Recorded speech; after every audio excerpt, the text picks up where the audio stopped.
Sebelumnya perseroan juga telah melunasi sukuk ijara berkelanjutan 1 tahap 3 tahun 2022 seri A senilai 125 miliar rupiah pada Desember 2024. PT Enseval Putra Mega Trading Tbk dengan kode saham EPMT melakukan peningkatan modal ditempatkan dan modal disetor kepada entitas usaha, yakni PT Livzone Pharma Indonesia. Pemirsa, PT Intiland Development Tbk melakukan pelunasan sukuk ijarah berkelanjutan 1 tahap 2 tahun 2022 senilai 250 miliar rupiah. Ya, Direktur Utama Intiland Archit Noto Pradono mengatakan pembayaran sukuk ijarah dilakukan sesuai jadwal jatuh tempo pada 25 Agustus 2025 dengan sumber dana pelunasan berasal dari kas internal. Sebelumnya perseroan juga telah melunasi sukuk ijarah berkelanjutan 1 tahap 3 tahun 2022 seri A senilai 125 miliar rupiah pada Desember 2024. Selain kedua sukuk ijarah yang telah dilunasi tersebut, perseroan saat ini masih memiliki sukuk ijarah berkelanjutan 1 tahap 3 tahun 2022 seri B senilai 125 miliar rupiah yang jatuh tempo pada 2 Desember 2025. Sementara itu, seiring pelunasan sukuk ijarah yang baru saja dilakukan, maka posisi utang perseroan akan berkurang menjadi sekitar 4 triliun rupiah. Menurut manajemen, pelunasan sukuk ijarah menjadi bagian dari strategi utama perseroan dalam menurunkan jumlah utang. Langkah ini sekaligus menjadi upaya dalam menerapkan prinsip kehati-hatian serta menjaga tata kelola keuangan yang sehat. Lebih lanjut, perseroan menargetkan jumlah utang akan turun menjadi 3,5 triliun rupiah di akhir 2025. Pemirsa, PT Enseval Putra Mega Trading Tbk dengan kode saham EPMT melakukan peningkatan modal ditempatkan dan modal disetor kepada entitas usaha yakni PT Livzone Pharma Indonesia. Sekretaris Perusahaan Enseval Putra Mega Trading Sugianto menjelaskan PT Livzone Pharma Indonesia merupakan perusahaan yang sahamnya dimiliki MPT melalui PT Global Camindo Mega Trading.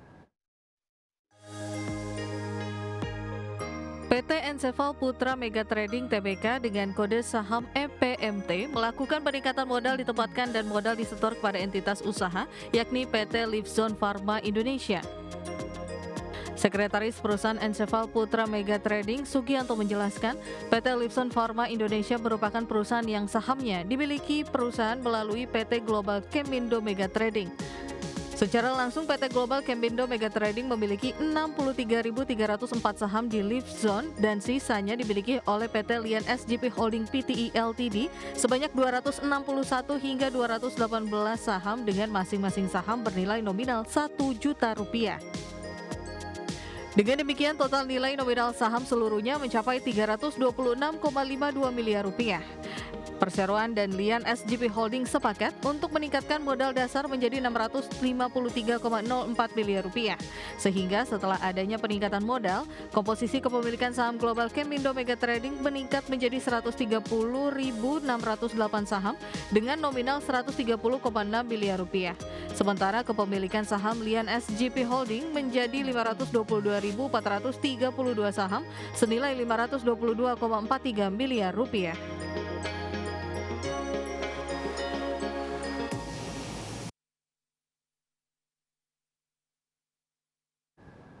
Ya, terima kasih Anda masih bersama kami dalam Market Buzz. Pemirsa, kita ke informasi emiten, di mana bos PT Bumi Serpong Damai Tbk atau BSDE membeli 3.292.400 atau 3,29 juta saham perusahaan.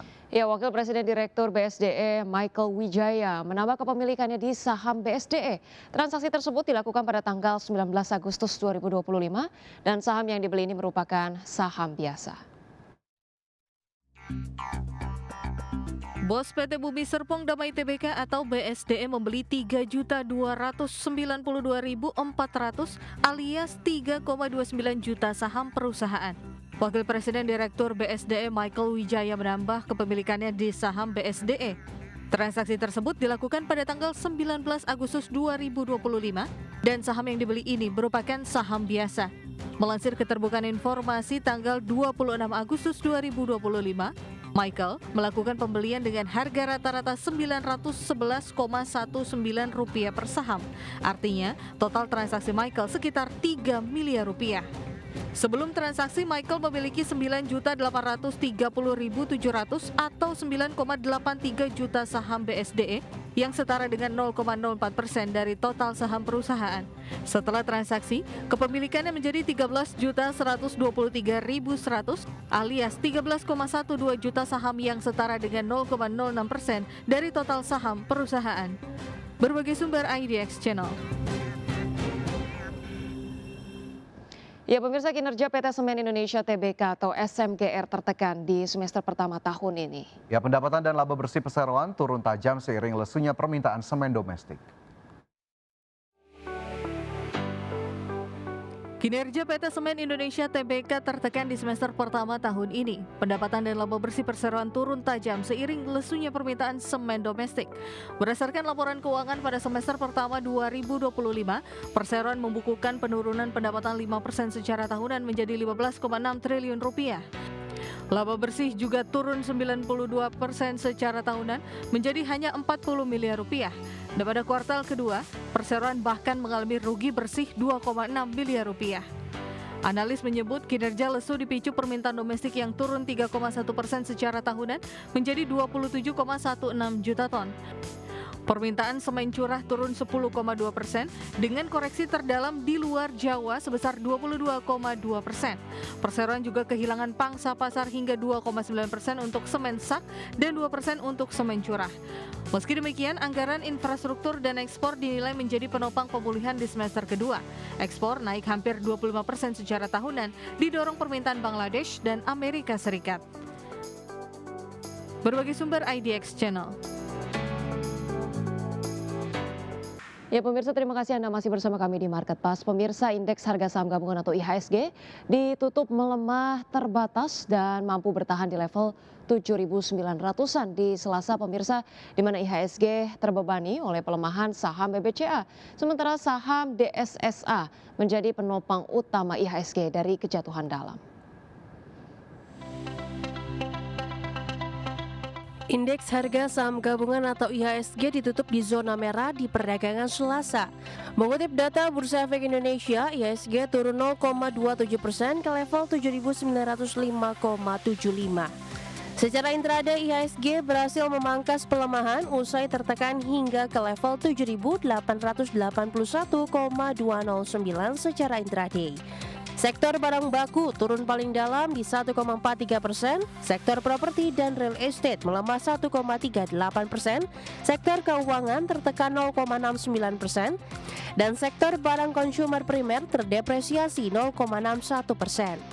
Sementara sektor energi melesat 2,46%, sektor kesehatan naik 1,45%, dan sektor perindustrian menguat 1,13%. Saham emiten blue chip tercatat menjadi pemberat kinerja IHSG. Saham BBCA ditutup turun 2,65% di level Rp8.250 per saham dan membebani kinerja indeks di 16,06 indeks point. Saham AMMN ditutup melemah 5% di level Rp8.075 per saham, membebani IHSG di 13,31 indeks point. Sementara saham yang menjadi penopang IHSG diantaranya saham DSSA ditutup melesat 13,4% di level Rp9.575 per saham dengan kontribusi 41 indeks point ke penguatan IHSG. Saham BBNI ditutup naik 2,02% di level Rp4.540 per saham dengan sumbangsi 3,2 indeks point. Saham DCII ditutup naik 0,52% di level Rp321.875 per saham dengan kontribusi penguatan 1,8 indeks point. Pergerakan IHSG masih dibayangi investor asing masih membanjiri pasar saham Indonesia. Aliran net inflow bahkan mencetak rekor di Agustus. Data Bursa Efek Indonesia mencatat net inflow sudah menembus 10 hari beruntun dengan total 10,2 triliun rupiah. Ini adalah kali pertama net inflow mampu menembus 10 hari beruntun sepanjang tahun ini. Di sisi lain, investor tengah bersiap menghadapi momen penting, yaitu cut-off date rebalancing MSCI edisi Agustus 2025 yang jatuh di Selasa. Setelah cut-off index hasil kocok ulang akan efektif berlaku di 27 Agustus 2025. Berbagai sumber, IDX Channel.